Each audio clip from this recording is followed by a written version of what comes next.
1 Thessaloniciens chapitre 4, du verset 1 au verset 8. Au reste, frères, puisque vous avez appris de nous comment vous devez vous conduire et plaire à Dieu, et que c'est là ce que vous faites, nous vous prions et nous vous conjurons au nom du Seigneur Jésus de marcher à cet égard de progrès en progrès. Plus que vous avez appris de nous comment vous conduire et être agréable à Dieu.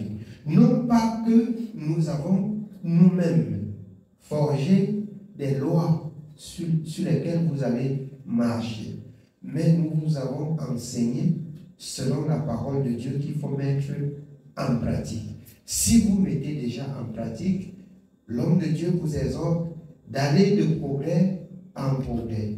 Celui qui ne met pas en pratique, c'est le temps de réfléchir et de voir comment se débarrasser de ce qui lui empêche de mettre en pratique. Nous vous exhortons là d'aller de progrès en progrès. Oui, on continue.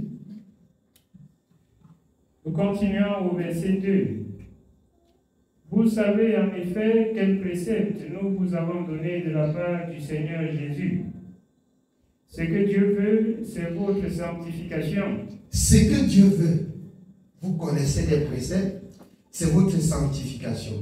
En conclusion, ce que vous entendez, que vous deviez laisser, vous deviez abandonner, vous deviez obéir, c'est ça en fait qui résume votre sanctification. C'est ça qui résume votre sainteté. La sainteté vient de ce que nous avons appris de Dieu, qu'il faut laisser ça, on laisse. Et puis, on devient chaque jour ce que Dieu veut qu'on soit. C'est ça qui fait de nous, c'est ça qui nous rapproche de Dieu. La séparation. Or, je rappelle tous les jours ici, dans 2 Corinthiens, dont l'apôtre Paul dit, ceux qui sont en Christ, les choses anciennes sont passées. Or, ceux qui viennent à Christ, les choses anciennes ne passent pas le même jour. Dans les exhortations, dans les enseignements, c'est là où on découvre les choses anciennes, on se débarrasse et on revient aux choses nouvelles. C'est ça qui, en fait, fait notre sanctification. Amen. On continue. C'est que vous vous absteniez de l'impudicité. C'est que chacun de vous sache posséder son corps dans la sainteté et l'honnêteté, sans vous livrer à une convoitise passionnée comme font les païens qui ne connaissent pas Dieu. Les païens qui ne connaissent pas Dieu peuvent mener une vie, peuvent mener la vie qu'ils veulent. Mais vous, qui apprenez Dieu, qui avez entendu des préceptes, et que vous vivez, il vous exhorte d'aller ainsi de progrès en progrès. Si ce n'est pas encore ce que Dieu veut, de grâce, devenez ce que Dieu vous recommande. Faites ce que Dieu vous recommande. Et vous allez trouver grâce aux yeux de l'Éternel.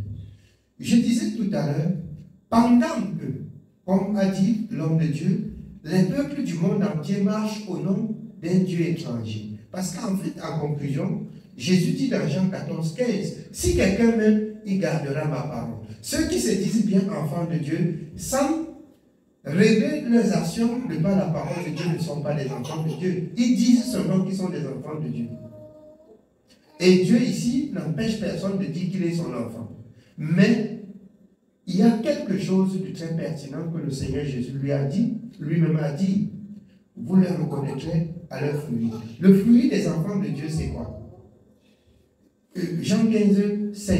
Car sans moi, vous ne pouvez rien. Donc on marche comme il a prescrit. On marche avec le Seigneur. Et comment saura-t-on qu'on marche avec le Seigneur d'après la parole qu'il nous a enseignée? Et c'est ça qui fait de nous enfants de Dieu. Si on ne respecte pas ce que le Seigneur a donné comme enseignement ou comme instruction aux disciples, aux apôtres, qu'il l'a choisi et puis qu'il a dit allez par tout le monde et prêcher cette bonne nouvelle. Celui qui croira et qui sera baptisé sera sauvé. Si au juste, nous ne disons pas aux gens qu'il faut écouter cela et mettre en pratique pour être sauvé, autrement dit, on serait des barbares. Donc ce qui est dehors là, c'est la mendicité, c'est la tromperie, c'est le vol, en quelque sorte. Tous ceux, je m'adresse à tous ceux qui se disent bien serviteurs de Dieu sans se référer dans ce que Dieu a dit. Amen. Oui, on continue.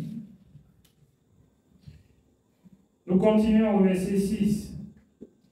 C'est que personne n'use envers son frère de fraude et de cupidité dans les affaires, parce que le Seigneur tire vengeance de toutes ces choses, comme nous vous l'avons déjà dit et attesté. La fraude, la cupidité. La fraude, la cupidité. La cupidité, c'est chercher à avoir tout pour soi-même.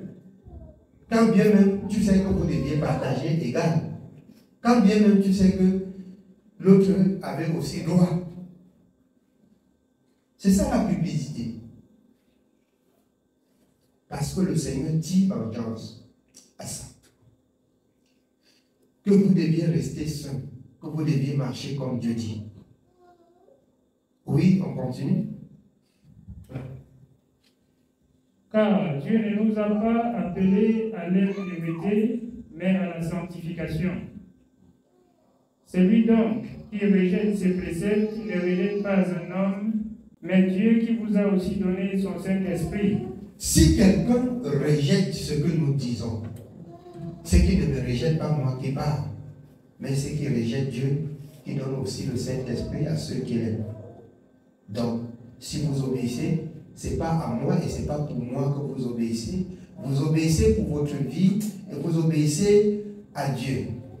Et c'est Dieu qui vous rendra selon votre obéissance. Amen. Que Dieu soit béni. C'est tout pour ce soir. Je m'arrête là.